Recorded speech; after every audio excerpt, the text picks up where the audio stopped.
start. Can we make a start, please? Can I welcome you to the AGM of the Race Equality Centre? I'm Surinder Sharma, I'm the chair of the Race Equality Centre, and Iris is on my left. She's the chief executive of the Race Equality Centre.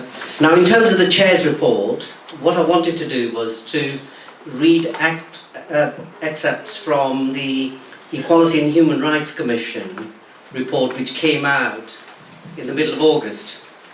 Now, Leicester Race Equality Centre, if you don't know, has been here since 1967. So we are, next year, will be 50 years old. So it'll be our 50th anniversary next year. And what I wanted to really do was to talk to you about what was going on in 1960s and what's going on today, and whether there is any difference from the issues that we were facing then in terms of race equality and some of the issues here today. So let me just say what David Isaac, who's a lawyer but also chair of the Equality and Human Rights Commission, stated on the 18th of August when they published their report, that failure to tackle deep inequalities, deep-seated race inequalities will cause divisions in our society unless urgent government action is taken. So this is in 2016, not 1966, when there was a campaign against racial discrimination called CARD, which led to the first Race Relations Act being passed, who were also campaigning at the time for the government to take action at that point and strengthen anti-discrimination laws, and pass the first law to outlaw discrimination in 1965.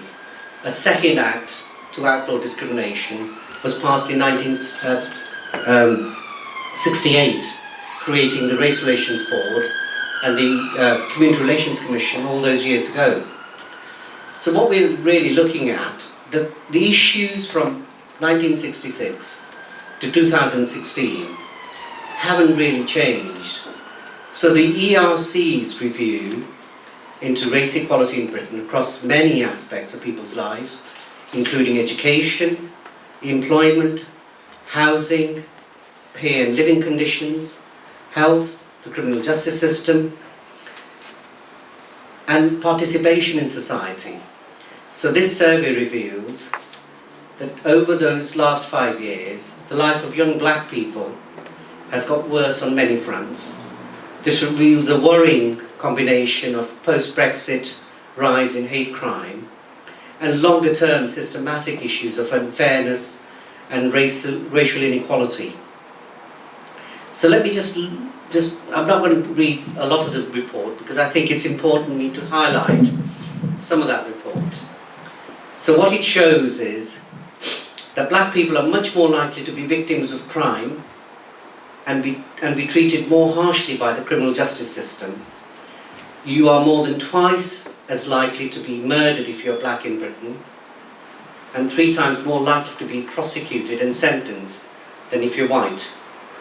In addition to this, race remains the most commonly recorded motivation of hate crime in England and Wales at 82%. Despite improving educational attainment, ethnic minority people are still being held back in the job market.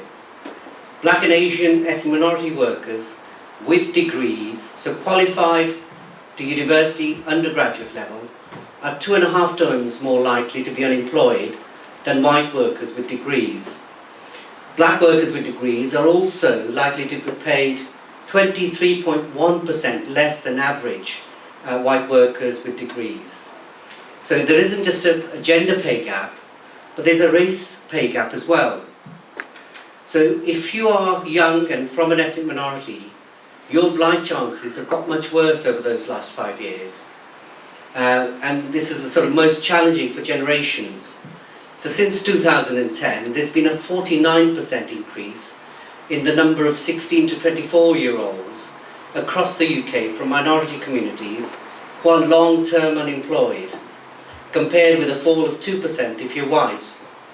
Black workers are also twice as likely to be in insecure forms of employment, such as temporary contracts and working for an agency, which has increased by nearly 40% for black and Asian workers, compared with 16% rise for white workers. So if you also then look at the issue of exclusions, so if you're from a minority community, you're much more likely to be excluded.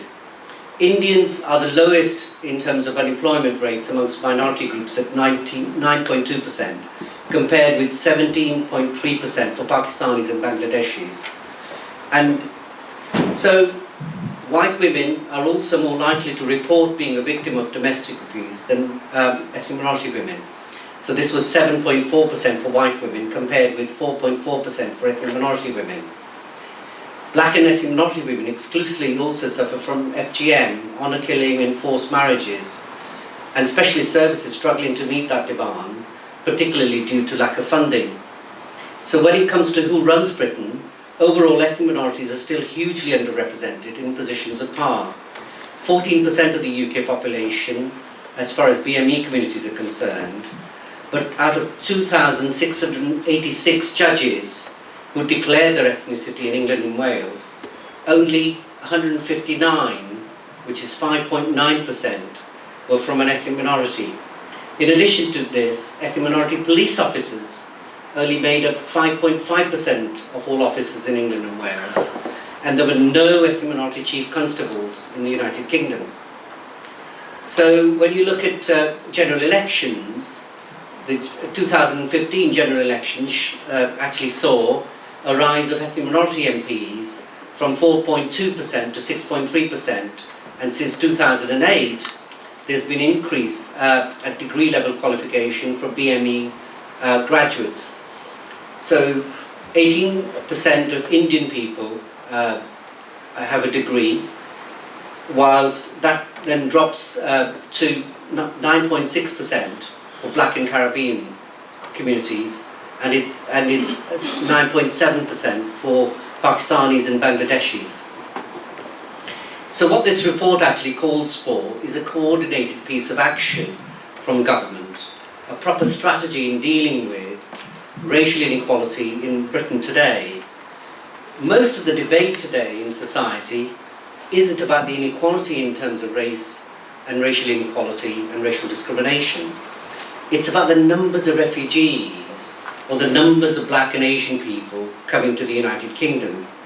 So the debate has shifted over the last 50 odd years. I mean, I remember the 60s and 70s and campaigning in the 80s here against the National Front and so on, being a member of the local authority here, campaigning for racial equality within the local authority, and Leicester was a real pace setter in that sense as a local authority in campaigning for these issues.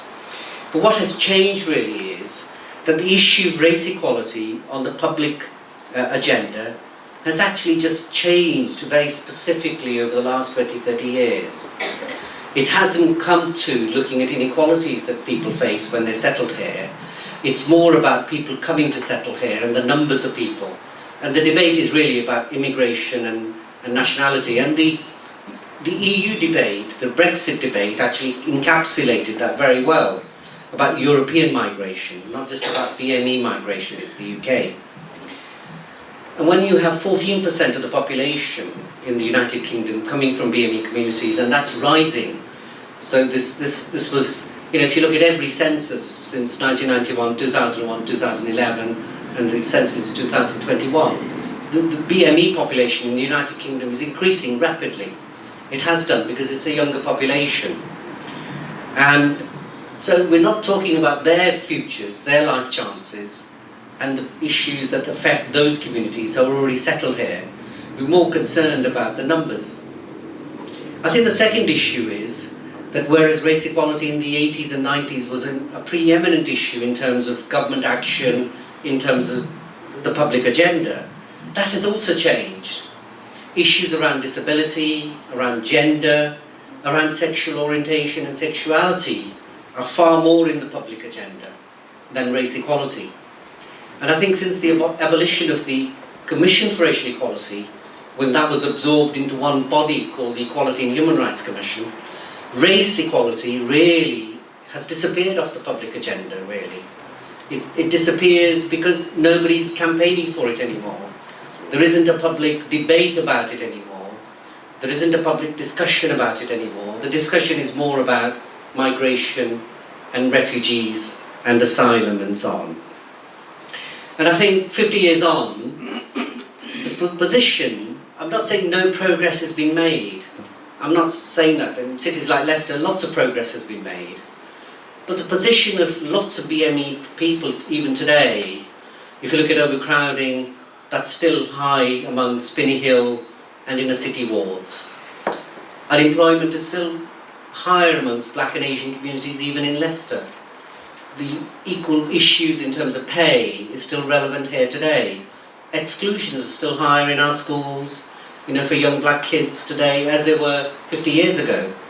So for many people, people's life chances and their experiences haven't really changed, even though they've been here 50 years, in our lifetime. And I came to Leicester in 1965, that's 52 years ago.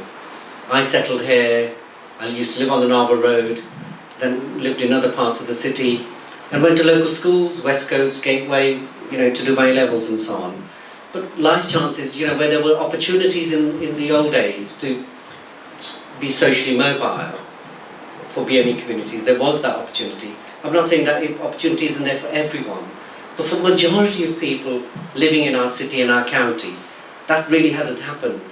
But when you pick up the local paper or you listen to the debates on Radio Leicester, there aren't the issues anymore that are in the public eye and of public concern in terms of where people who have settled in this country, where they are in terms of their economic position, in terms of employment, in terms of education, in terms of housing.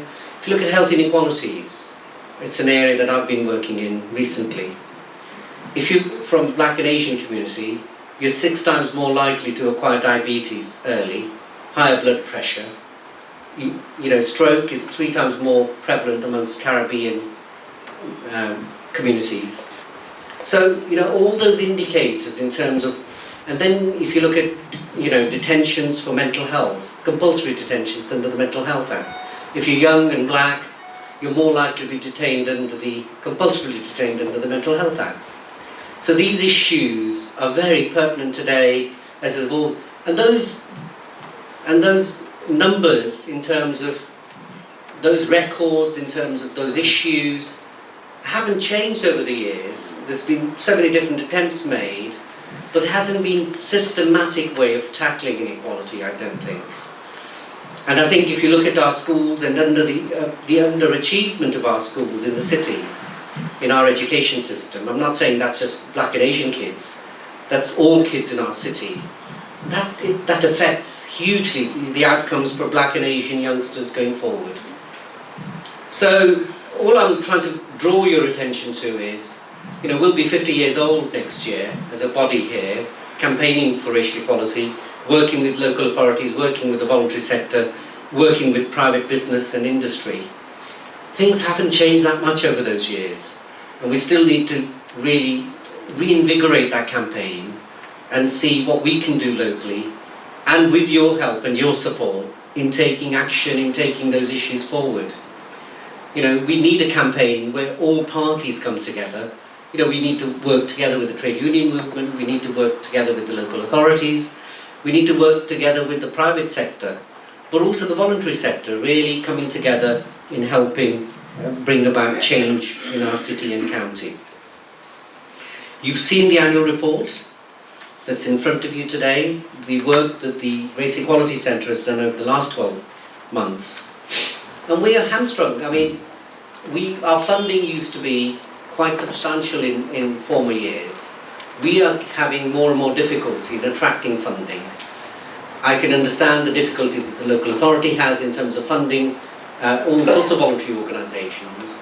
But in a city like Leicester, where nearly half the population comes from BME communities and is increasing, and possibly it'll be the minority city, the first majority city in the country and in Europe. The reason for having an independent race equality organisation is really important. To be an independent voice that can talk about issues and say things that other people aren't or can't say. and unite people around certain issues where we can bring about change in our city and county. So you can still see the milestones and the KPIs in our report. You can still see the amount of casework that we do. You can see the case studies that we've highlighted of discrimination and bullying and harassment. You know, the employment issues, community development policy. I won't go through the report itself, but it still highlights those issues all those years, over all those years. So can I just commend the report of the Race Equality Centre and the work that our executive committee do, but also our staff do on a day-to-day basis. Our volunteers as well, who volunteer their time, you know, and give up their time to work for a better society in our city and our county. Can I commend the report and thank all of those people who work very, very hard in making the work of the Race Equality Centre really special in Leicester and Leicestershire. Thank you very much.